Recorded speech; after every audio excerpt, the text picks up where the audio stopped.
For over 2,000 years, the parables of Jesus have been taught in Sunday schools, seminaries, and churches around the world as simple moral stories. Stories about farmers, stories about seeds, stories about lamps and virgins and lost coins. But what if that was never their purpose? What if every parable Jesus told was actually a coded transmission, designed not to explain truth to everyone who heard it, but to hide it, and designed to reveal it only to those who were ready to receive it? By the end of this, you will never read a parable the same way again. Here is what most people believe about parables. Jesus told stories to make difficult ideas easier to understand. He used farming, fishing, everyday life, because his audience were common people. That is the standard explanation. It sounds reasonable.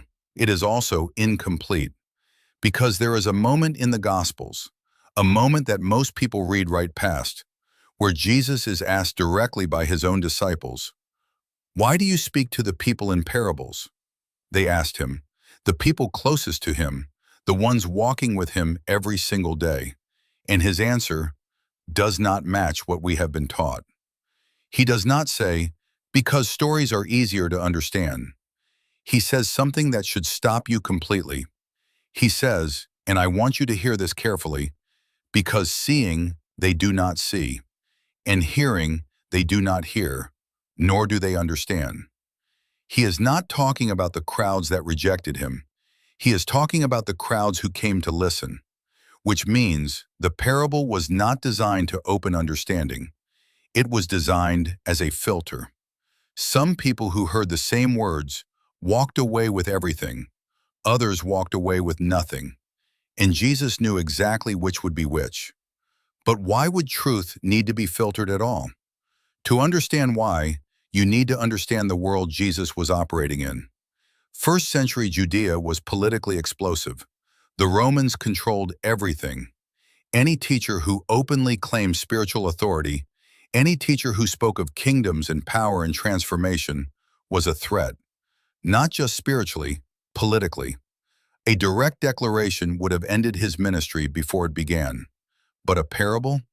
A parable was just a story, just a farmer throwing seeds, just a woman who lost a coin. Roman soldiers heard a folk tale, and the ones who were meant to understand heard something else entirely. But there is a second reason, and this one is deeper. Jesus himself explains it. In the same passage, he says something that theologians have wrestled with for centuries. He says that to some, it has been given to know the mysteries of the kingdom, and to others, it has not. Given. That word matters. He is not saying some people are smarter. He is not saying some people studied harder. He is saying that understanding, real understanding, was something that had to be granted from the inside.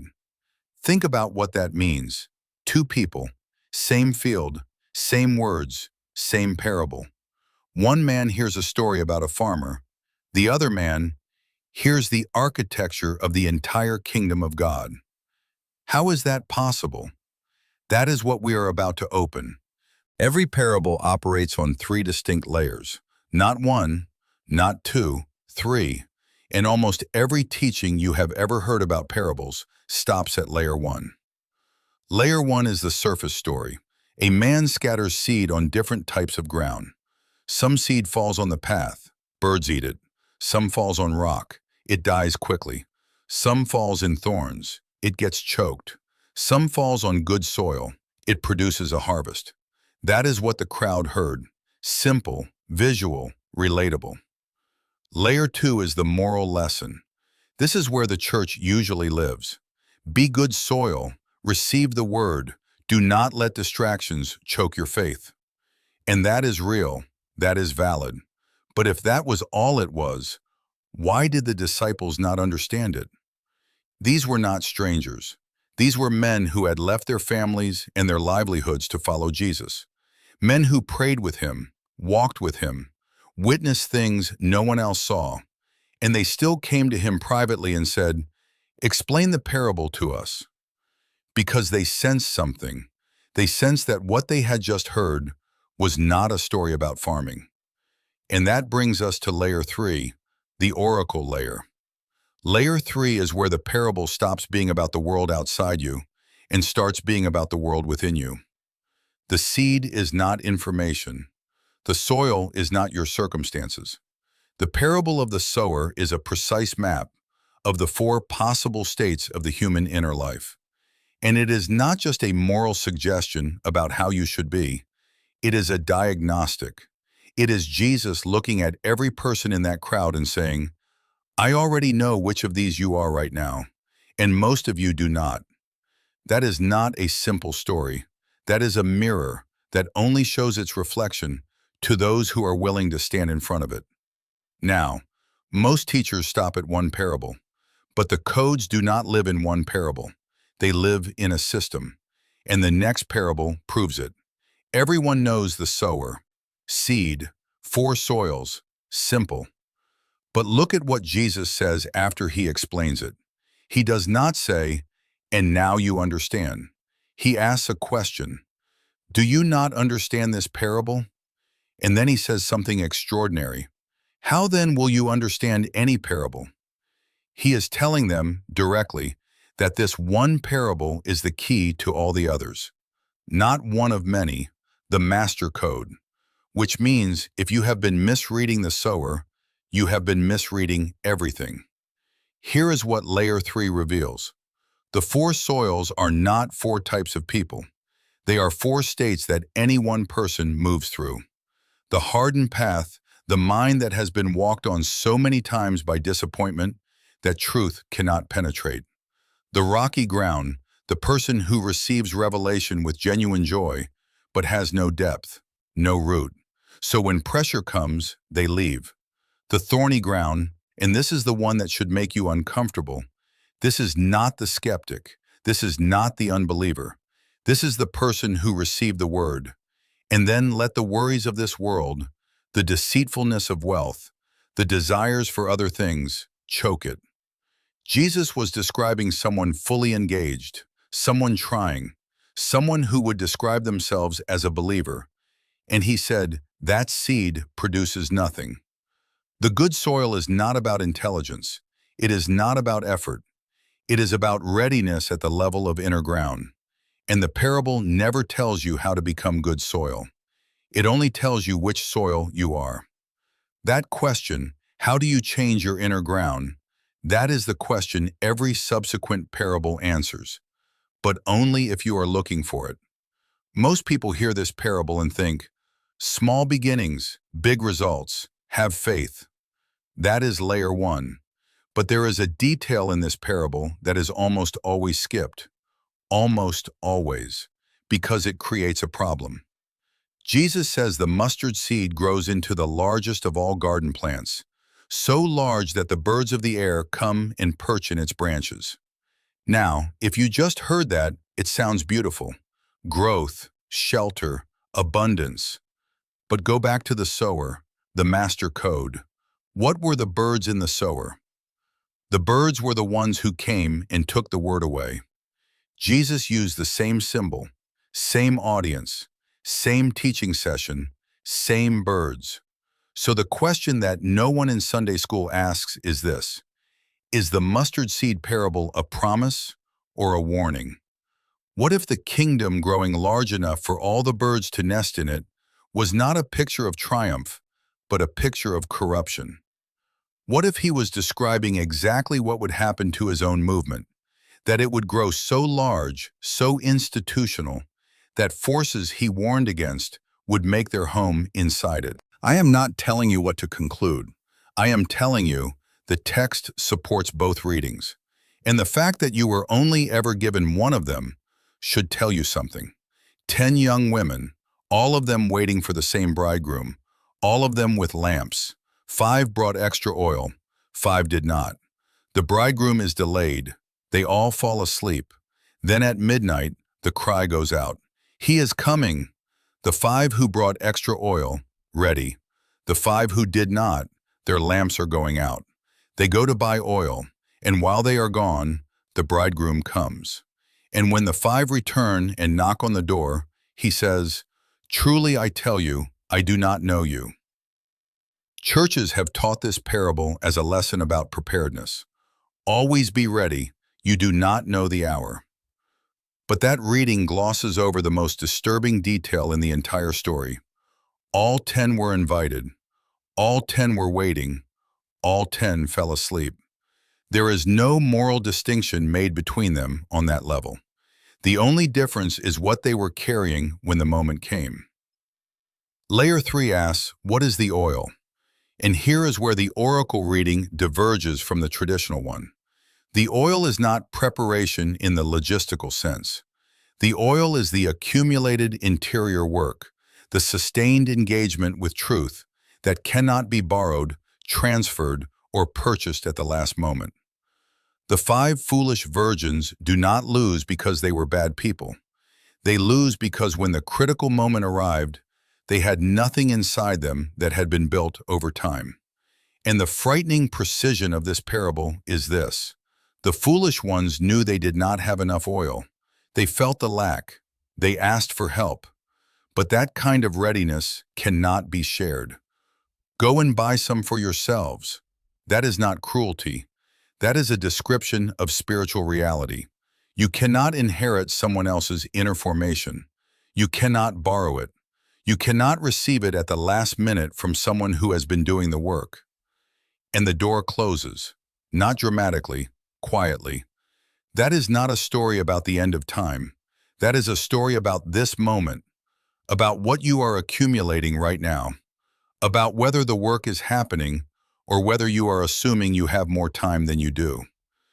Now we get to the layer that ties everything together. Because if you have been tracking these 3 parables carefully, the sower, the mustard seed, the 10 virgins, you have already seen it. Each parable is not a standalone lesson. Each one is a coordinate, and together they are pointing to a single location. The parables are a spiritual sorting mechanism. They are not designed to inform everyone equally.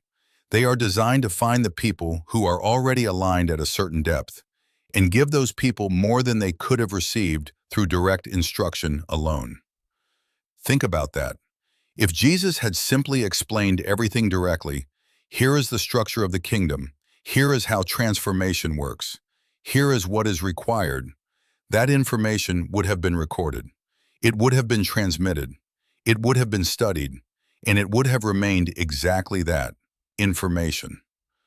But a parable does something that information cannot do. A parable requires something from you. It requires engagement.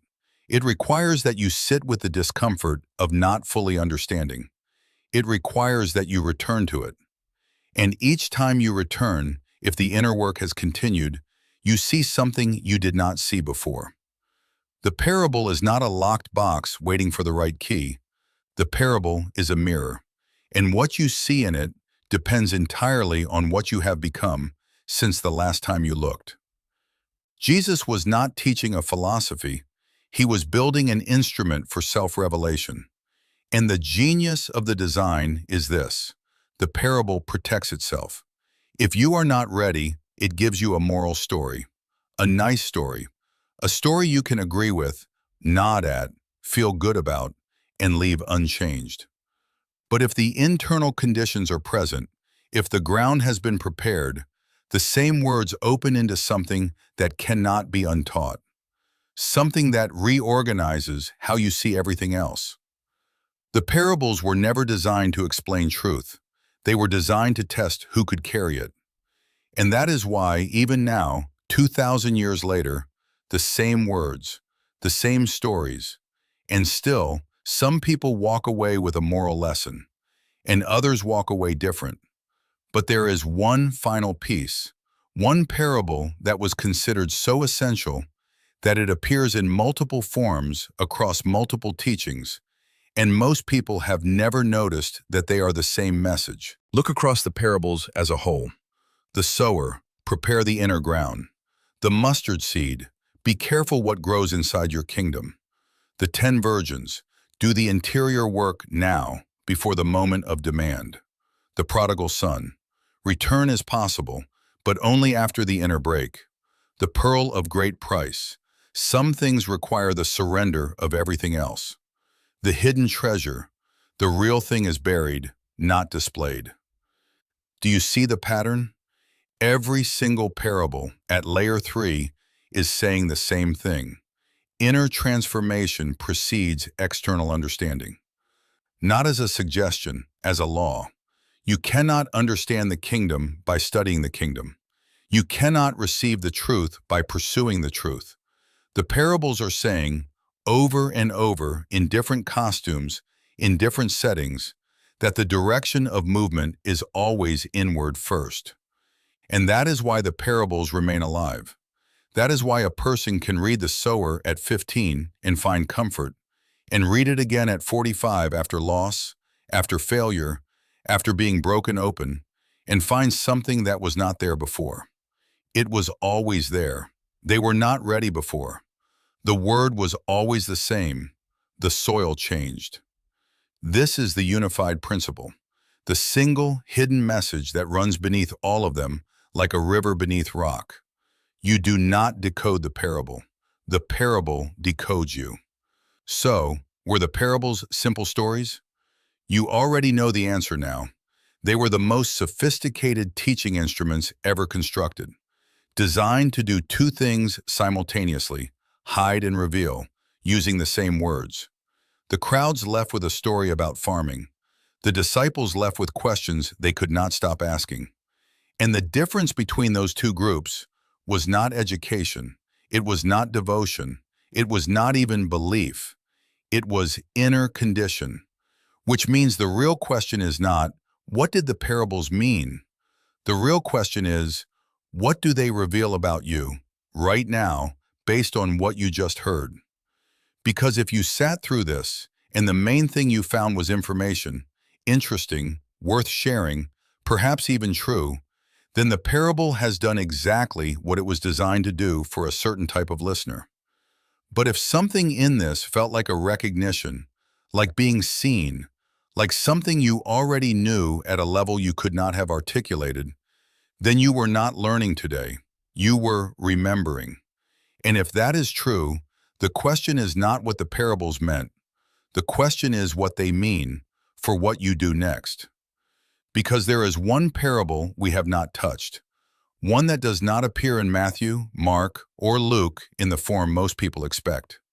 One that biblical scholars have argued, quietly in academic circles, may contain the most direct instruction Jesus ever gave about how the inner transformation actually happens. Not what it produces, how it begins. And when we decode that one, everything we covered today becomes a starting point, not a conclusion. If you are the kind of person who felt something shift in this video, not just information, but something deeper, then you already know that parable was written for you. Subscribe, not because of this channel, because of what is coming next.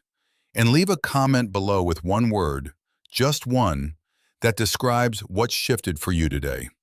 Because the people in those comments are the ones who were always meant to find each other.